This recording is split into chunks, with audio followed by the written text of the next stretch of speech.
In this video, I'll be discussing one of the latest feature enhancements we've made available through a firmware update on the Tektronix 4, 5, and 6 series oscilloscopes. That is the ability to trigger on the RF versus time waveforms generated through Spectrum View. Just as a quick review, Spectrum View is a feature made available within the channel badge of our latest oscilloscopes, and it provides independent display and control over the time and frequency domains of a waveform captured on any channel.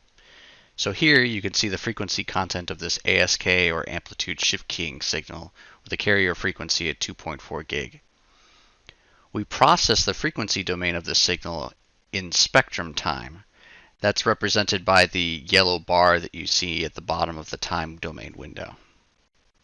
The digital bit stream being transmitted over this modulated waveform is represented by high amplitude RF bursts that are representing ones and are 120 millivolts peak to peak, and low amplitudes between those bursts representing zeros. Now with the simple edge trigger I've applied to channel 1, you can see that the RF bursts flicker around on screen and make it difficult to lock in on any one in particular. That's because this edge trigger is updating and rearming as fast as it can with the hold-off settings that I've applied. And so in many cases, you'll see if I go to single acquisitions here, in many cases we'll trigger on the first rising edge of one of the bursts. But in some cases, like you can see in this particular example, we're actually triggering on a rising edge of one of the carrier frequencies inside the burst itself. Now in the latest firmware release for the MSO64 that I have running here, we've introduced the ability to trigger on the magnitude and frequency versus time waveforms of Spectrum View.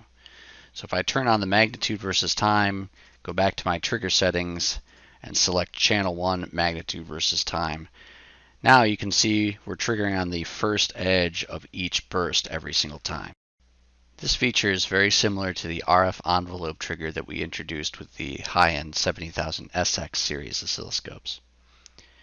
Now for this application, you can also apply a pulse width trigger if you're interested in capturing only the smaller or larger of the two bursts.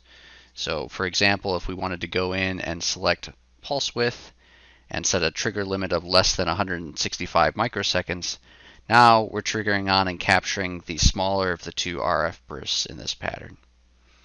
And on the flip side, if we wanted to capture the larger of the two, we simply flip the limit to greater than 165 microseconds.